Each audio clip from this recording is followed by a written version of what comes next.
Bienvenue sur Gagner son divorce, le podcast pour les hommes qui veulent garder la tête haute, affronter le divorce et reconstruire leur vie.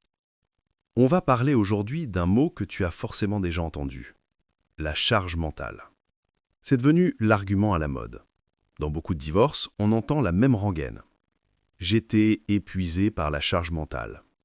Ce concept est devenu l'explication miracle pour justifier une séparation, accuser l'homme de ne pas en faire assez et se poser en victime.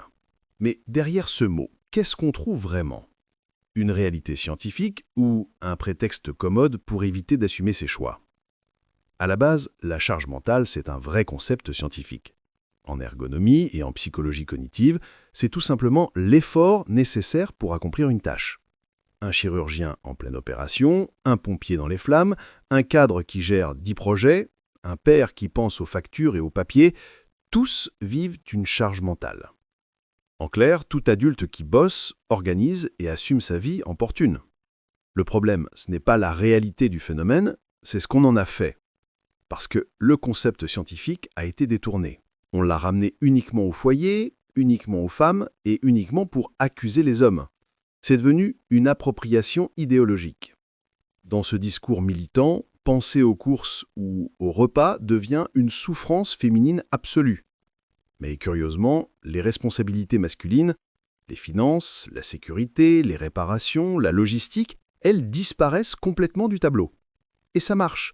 Certains juges, souvent sensibles à ce narratif, reprennent ces arguments pour justifier les décisions de divorce ou même des prestations compensatoires. Aujourd'hui, tout devient charge mentale. Tu es fatigué, charge mentale.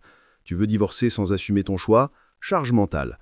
C'est devenu un mot valise qui explique tout et son contraire.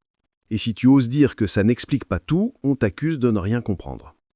En réalité, tout être humain qui vit, travaille et élève des enfants connaît la charge mentale. En faire une découverte féministe, c'est infantilisant. C'est juste une manière moderne de dire « la vie est difficile », donc je ne suis pas responsable. Et c'est là que le piège se referme. Parce qu'à force de se dire victime, on oublie la responsabilité personnelle. La charge mentale, telle qu'elle est utilisée aujourd'hui, ne sert pas à mieux s'organiser, elle sert à désigner un coupable. Et ce coupable, c'est toujours le même, l'homme. Plutôt que de chercher à se responsabiliser, on s'enferme dans la plainte. C'est typique du discours des féministes 2.0, transformer toute difficulté de la vie en oppression subie. Alors remettons l'église au milieu du village. Oui, la charge mentale existe. Oui, elle peut peser.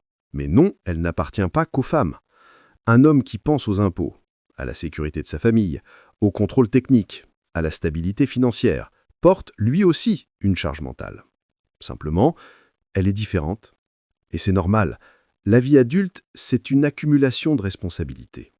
Croire qu'on peut s'en extraire en criant « charge mentale » à tout bout de champ, c'est refuser de grandir.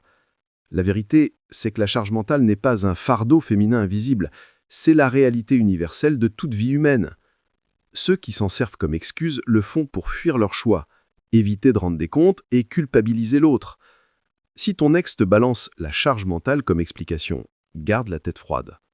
Ce n'est pas une loi scientifique, c'est une rhétorique. Assume ta part, mais pas celle qu'on voudrait t'inventer. La vraie force masculine, c'est d'assumer sans se cacher, sans se plaindre, sans jouer à la victime. La charge mentale, c'est juste la vie. Ce qui fait la différence entre un homme et une victime, c'est la responsabilité. Tu veux aller plus loin? Retrouve mes e-books et mes coachings personnalisés sur www.gagnersondivorce.com.